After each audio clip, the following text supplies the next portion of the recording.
white man. So in teaching the reality of God and God as a man, Elijah Muhammad laid out a corrective for restoring us to the concept of understanding that we have a direct personal presence in God, and God has a direct personal presence in us. All right. That's power. That's power. That's why we ran by the churches in building organizations. That's why we ran by the other groups, even the business clubs, and opened up banks. There were millionaires or black millionaires around the country who were part of the National Business League. There were people who were educators, masters in business, masters in this, who didn't have a doggone thing but a job on somebody else's board.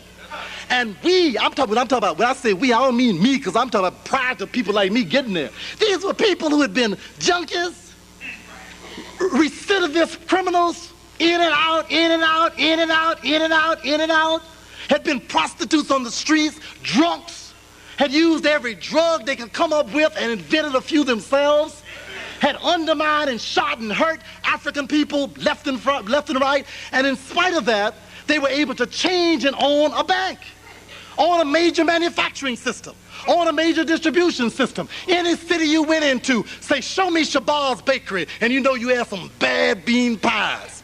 Introduced a whole concept of vegetarianism and health food eating before black folks understood there was anything in the world better than barbecue.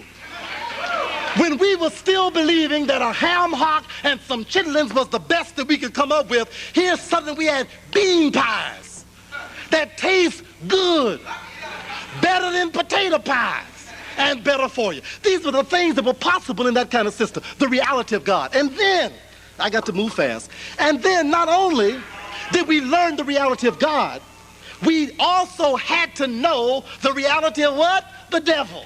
I'm sorry, now that's real. That's real. And that's what he told us. He's real too. Not only is God real, but the devil is real. Well, now, what we don't talk about enough, we like to talk about the realities of who we are.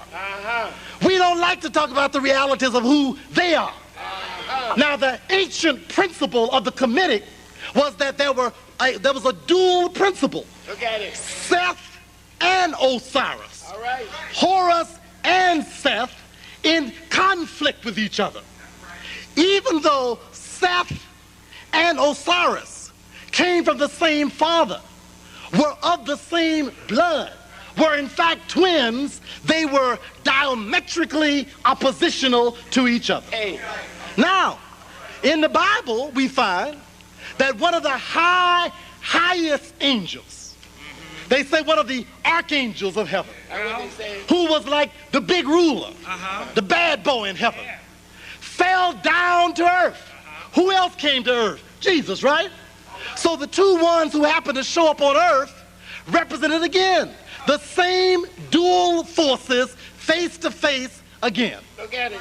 Now you see the problems you run into. You start looking for a devil, you look for a red tail and a pitchfork and somebody walking around sticking here saying, the devil made me do it. You have all these strange, mystical notions that takes you away that God represents the ongoing, permanent principle of truth, constructiveness, and creativity, righteousness and truth, and the power of right and good in the universe. And the devil represents the diametrically oppositional force to that is constantly working against the principles of universal oneness, wholeness, completeness, justice, freedom, equality, and truth itself, and represents falsehood. They call it disinformation these days. They represent falsehood, unrighteousness, inequality, oppression, and opposition. Who is that? Who is that? You don't know how he looks? He looks like Reagan. He looks like Reagan's mama. He looks like George Bush. He looks like the Persian Gulf. He looks like all of them.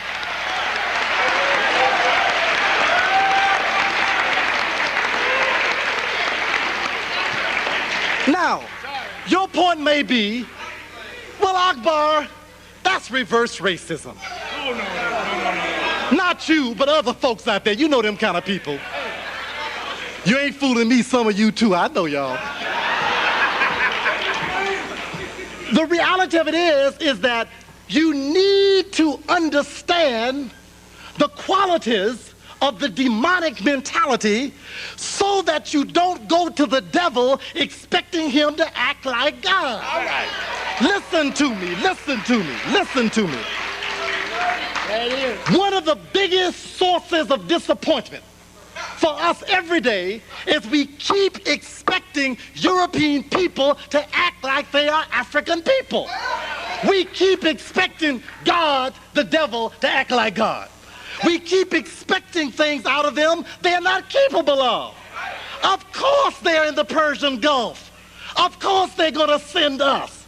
Of course they created a disease called AIDS that was race-specific. Of course they used the Tuskegee experiment to find out ways to wipe black people out with syphilis and without the use of untreated syphilis. Of course they have the Klan. Of course the skinheads are alive and well. Of course racism is escalating on campuses. Of course Howard Beach is Howard Beach. Of course they will not promote you on your job in corporate America. Of course they won't give you tenure at the university. Of course if you try to write a PhD dissertation on something relevant to black people, they kick your butt and put you out. Of course they will not give you opportunity. Of course Dr. Maulana Karenga is not the president of an African-American college so he can bring everybody to understand what we need to be doing. He'll never end up as the president of Central State. He'll never end up as the president of Florida A&M, Fisk, Morehouse, Tuskegee. You'll never put one of our best scholars there. They go find some jive turkeys who came out of nowhere, belonging to the devil, and put them on top. Where are they?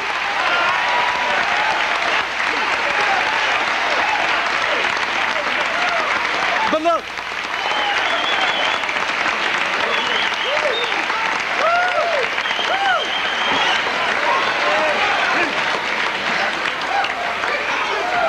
but I ain't surprised. The devil is doing his due. Once you know that, you stop going to them to ask them permission to be yourself. Michael Williams doesn't shock you when you know who he belongs to. He is the Associate Director of the Office of Education of White Folks Development. What do you expect the jive turkey to do? He's one of the devil's boys, and he does what he must do. Now, please understand, we are not just using inflammatory rhetorical language. No. We are saying that the universe is spiritual. All right. If the essence of all being is spiritual, then there are universal, undeniable, and consistent principles in this universe. That's it. Therefore, your responsibility, if you choose to accept this mission, is to work to bring into reality the realities of truth, righteousness, justice, which is the way of God. There it is. If you choose not to accept this mission, go to hell and be satisfied.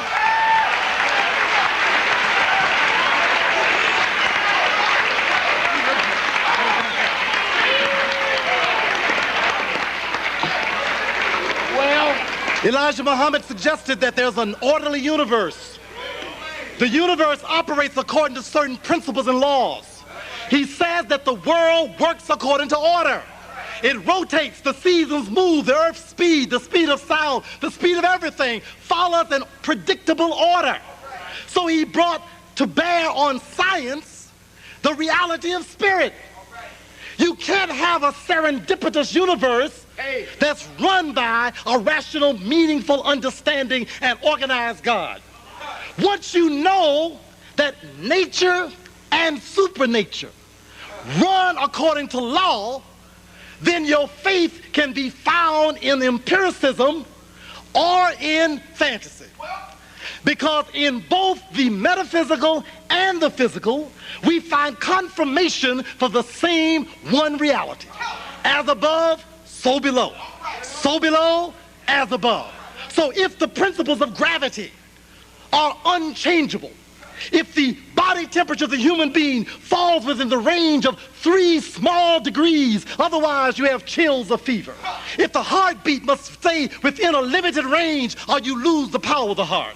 If the blood pressure must stay within a limited range or you then begin to interrupt the flow of the blood. If the planet moves at the same speed every year since the beginning of time, inclining at a perfect angle, moving around the earth and moving around the sun and rotating and revolving simultaneously and never missing an inch or a time, and if it ever felt out of the orbit or messed up the angle, we would then lose